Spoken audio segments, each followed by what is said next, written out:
Hello, everyone, and welcome. Thanks for joining us. My name is Amanda Moore. I'm the Director of Online Content and Communities at the Sargent Shriver National Center on Poverty Law. And today we are going to be chatting with Dan Lesser, who's the Director of Economic Justice at the Shriver Center. He's joining us today from Chicago. Hi, Dan. Hi, how are you, Amanda? Let's let everyone see you. There you are. Hi, Dan. Hi, Amanda. So we're going to talk with Dan today about the Shriver Center's 8th Annual Poverty Scorecard, which was just released this week. In the meantime, before we get started talking about that, let me tell you how you can be part of the conversation. We definitely want to hear from you.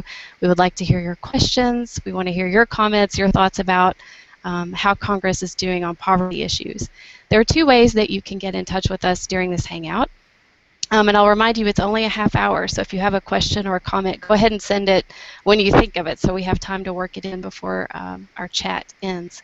So if you're watching us in the Hangout itself, you can hover over the upper right side of your screen and you'll see a little grid pop up with 9 boxes. If you click that, you'll see an icon that's blue. It says Q&A. Click that and a chat box will open up down the right side of your screen, and you can send us questions that way. They just appear to me, they won't appear to other people. So if you want to go ahead and send me your name and where you're watching, we can go ahead and make sure that communication is working. We'd love to hear from you. The second way that you can get in touch with us during this Hangout is through Twitter. I know that some of you are watching us on a live stream on the Shriver Center's YouTube channel. And you can still be in touch with us, just do that through Twitter. So you can tweet at us at Shriver Center, and we will get your questions and comments that way as well. So now I want to turn to Dan, and we'll get to the meat of what we're here to talk about, which is the Poverty Scorecard. Dan, can you tell us what that is?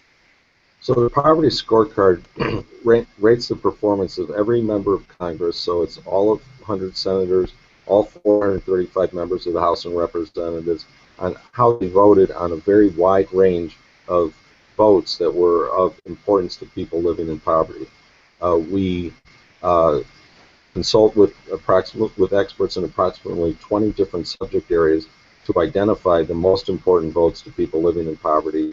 As I said, it's a very broad range of issues, and then we select the ones that we think were most significant, and we literally do a calculation of what percentage of time the person voted against poverty, what percentage they voted on the other side, and then we come up with a numerical ranking, which we then convert into grades. So every member of Congress gets a grade on the voting record on poverty issues, really broad, with a really broad view of the issues in a lot of different subject areas based on, and our experts are not only experts in their subject area, but for the most part they're also experts on Capitol Hill and lobbyists, so they understand how the process works, and they give us a lot of advice on which votes to use, although we ultimately decide.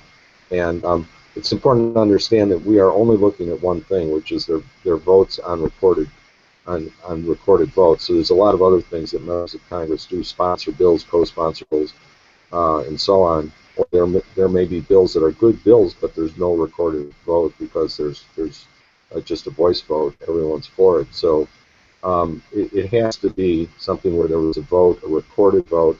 That's what we're looking at. Okay, well, let's take a look at it now while we're talking. I can pull this up on my screen and we can talk through.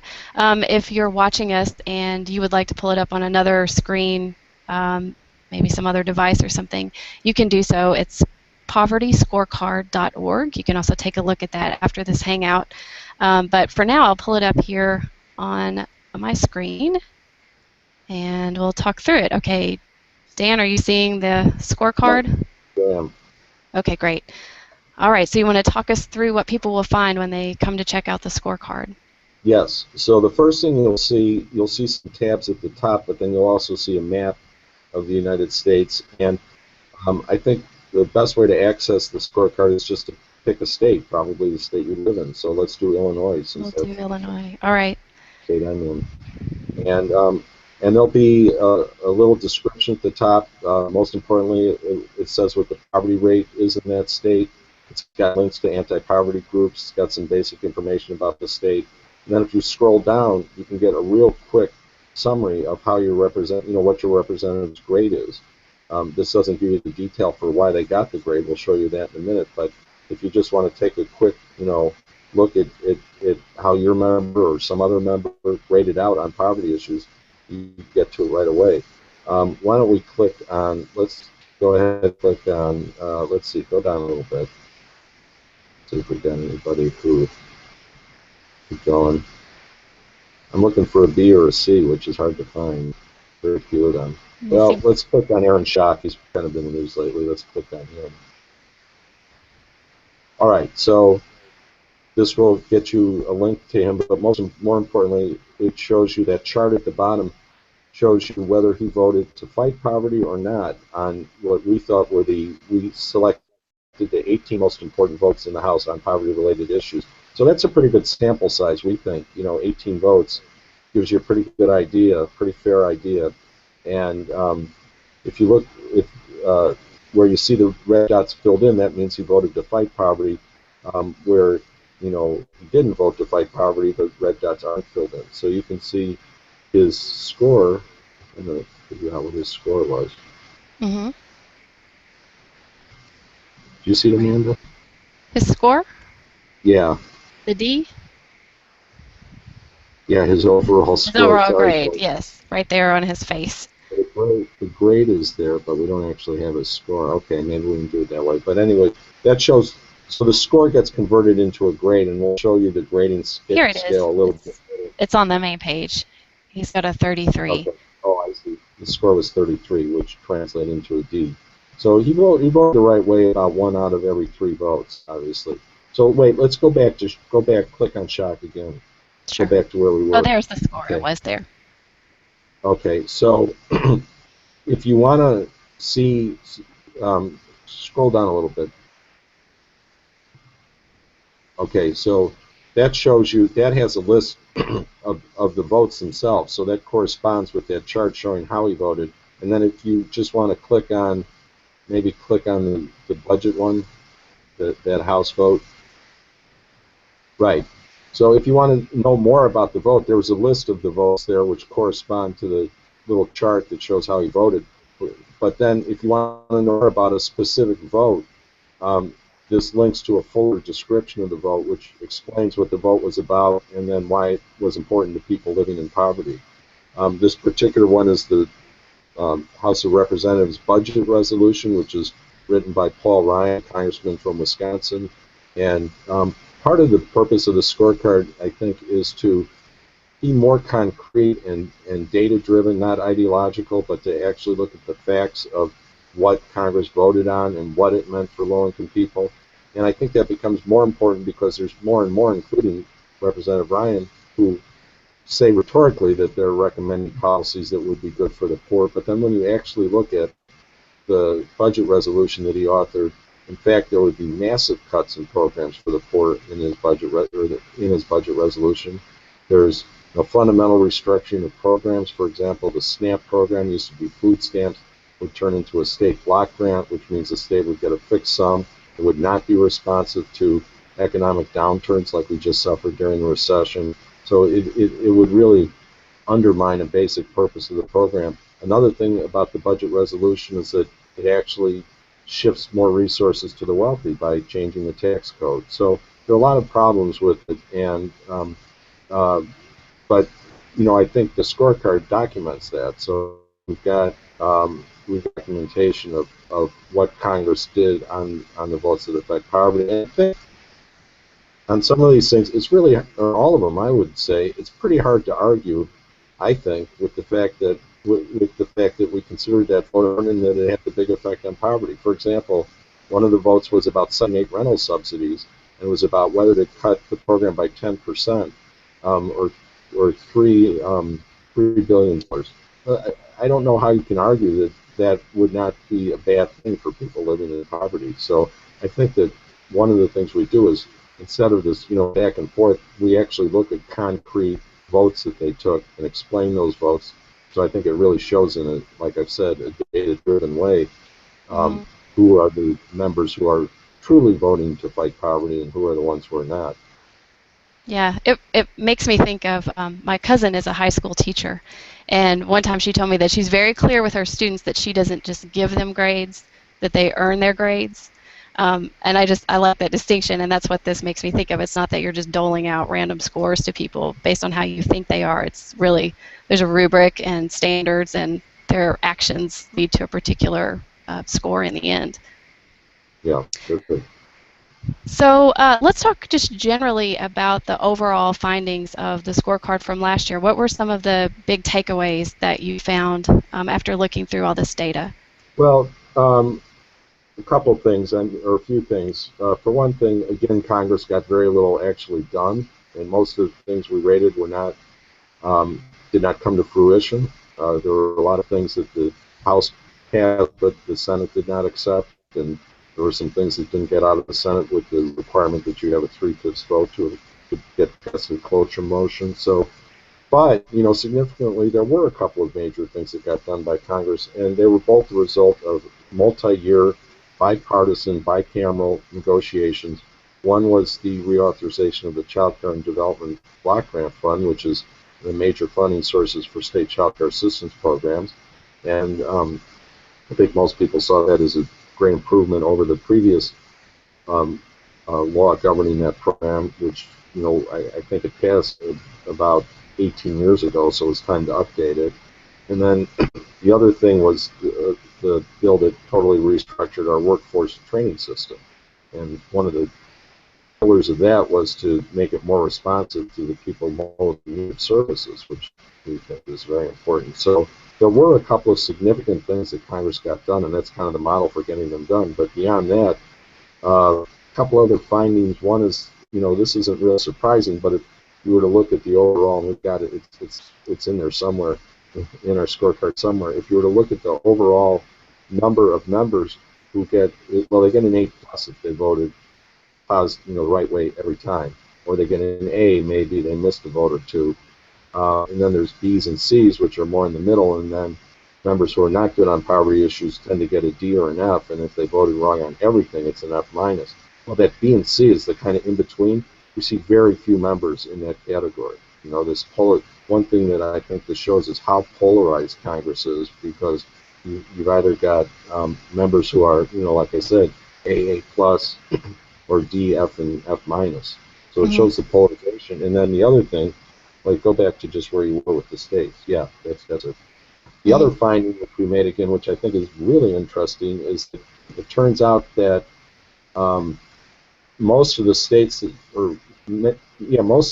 have really high poverty rates also have. Oh, okay, I should back up. So in addition to the individual grading that we do of members of Congress, we also do a state delegation rating. So literally, let's say like Illinois has 18 representatives and 2 senators. So we'll add up the points for all 20 of them and divide it by 20 and see what the average score was for a representative or senator from Illinois.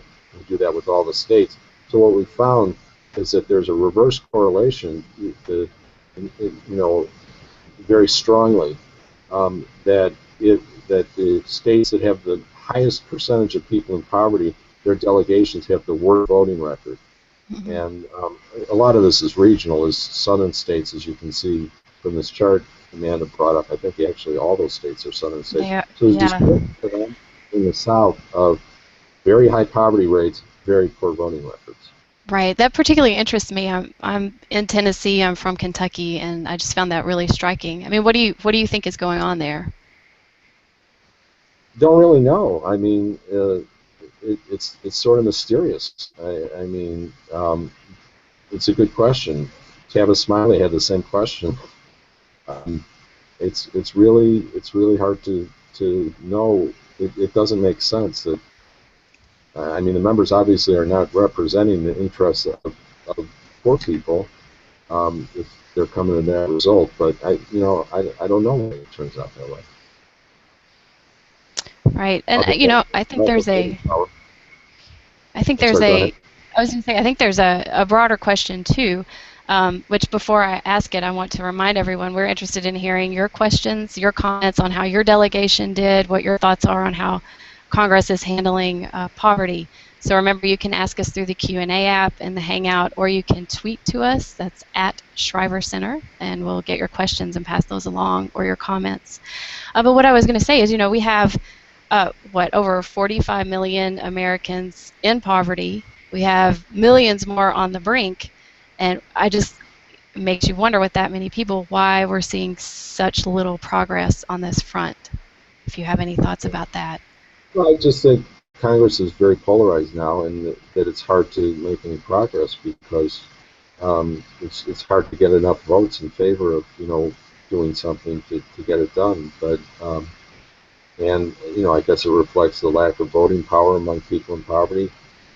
We hope that by getting more information out there, more solid information out there, that will change. But our job is kind of put the information out there, and others can run with it.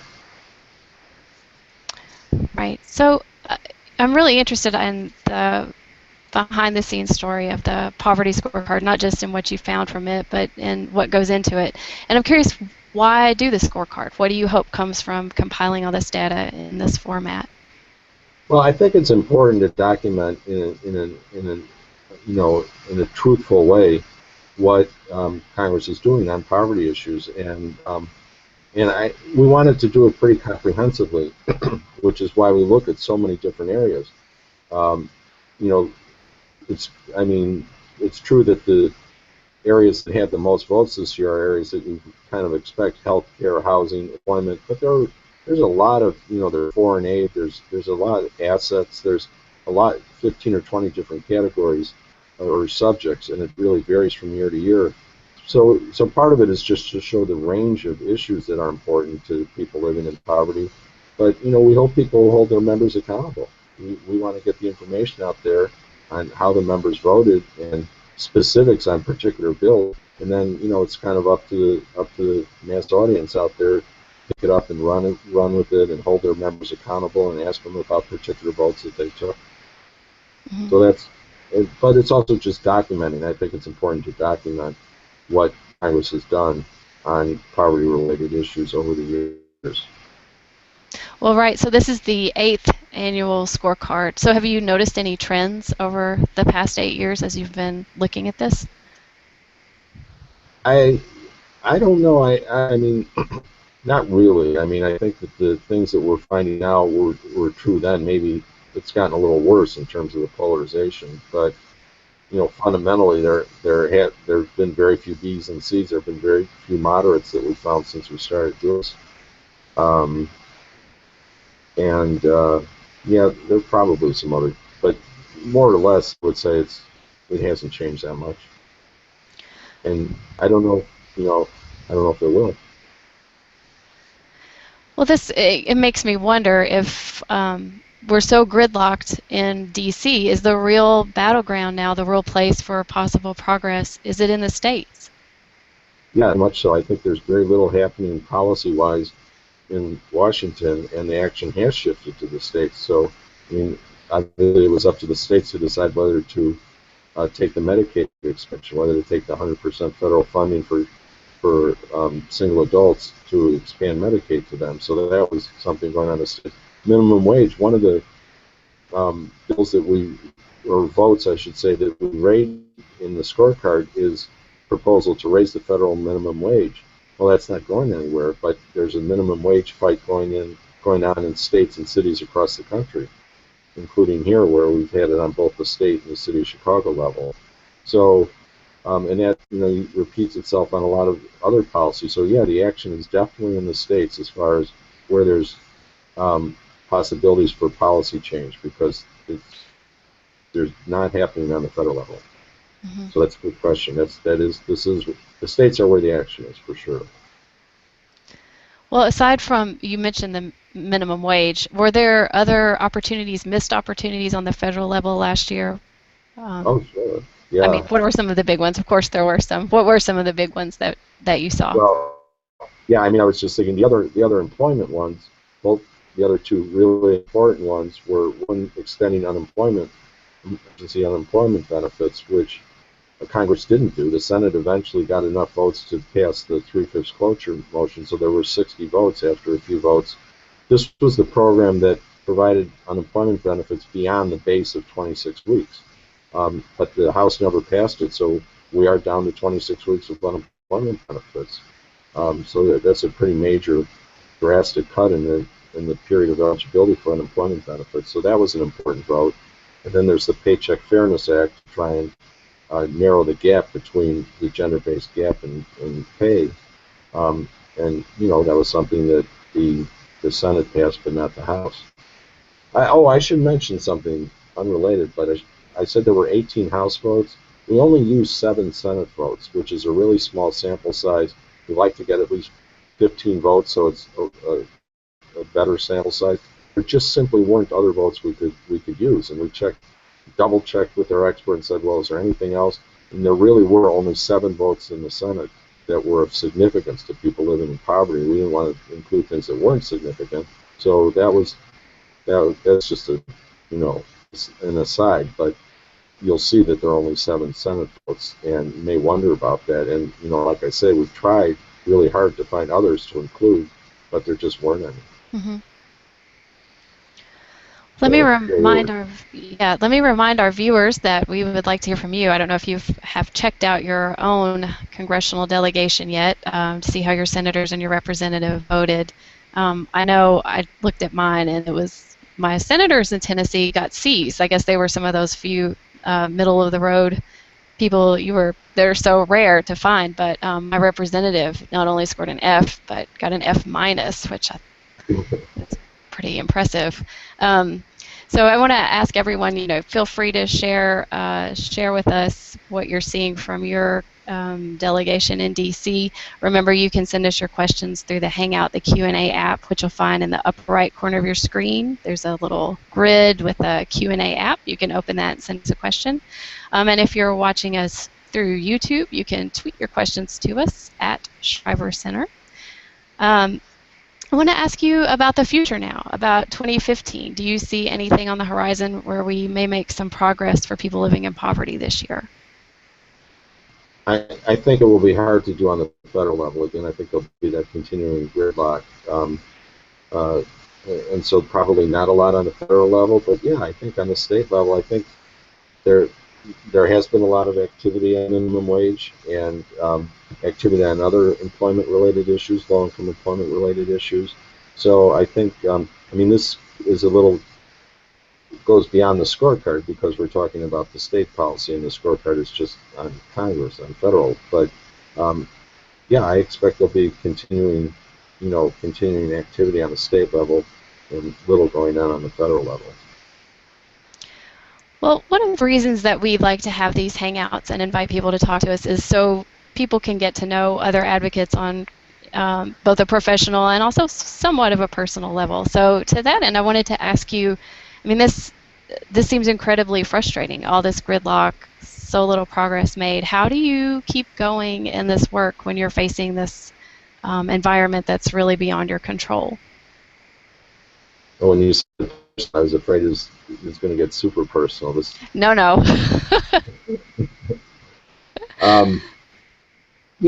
How do you keep going? For one thing, you want the information to get out there, especially good, concrete, data-driven information, like I think I said before, and so that you don't have people who are, kind of trying to dress up their policies rhetorically, but you haven't really examined what they would actually do, not what they are making it sound like. So I think, there's always a need for doing that at any time to make sure that the truth is out there. So I think that's part of what keeps you going. And even though a lot of things aren't passing, it's still good to know. What are some of the really good, important things that are out there that could maybe be pursued on a state level or someday on the federal level, just as you want to know what the really bad ideas are out there, because there's always the chance they'll get picked up again. So, you're always trying to move the needle, and move the ball upfield or downfield, or you're playing offense and trying to accomplish things, or if it's a sort of a dark time for people in poverty politically, then you're playing defense, but the more the better defense you can play, and the less the ball gets moved down the field against you, then it makes it easier when things turn around. So, I mean, I don't think that we're ever going to resolve all these issues. We're ever going to have a day when we don't have to talk about this, because there's everybody is affluent, and I just think these issues are always going to be around, and it's always going to be back and forth. And if you are only happy if everything gets solved, you're not going to be happy, because it's never going to happen. It's going to be this sort of constant back and forth. Right. That's spoken like a true Cubs fan, Dan. That's Yeah. low. I think there are some parallels. Anyway, well, I want to thank you for your time today and for sharing with us the Poverty Scorecard. I'll remind everyone you can check it out yourself, share it with your friends and colleagues across the country. It's povertyscorecard.org. We will be sending everyone who registered for the Hangout today, we'll be sending you an email within the next few days with a link to the recorded Hangout. We'll also put the link to the Poverty Scorecard in there. Also keep an eye out on your inbox for notice of our next Hangout that we'll have coming up in April, likely in April. And we've really enjoyed talking to you today, so thanks again, Dan. Thank you, Amanda. And for the rest of you, thanks for joining us, and until we speak again, thank you and good luck to everyone. Bye. Right.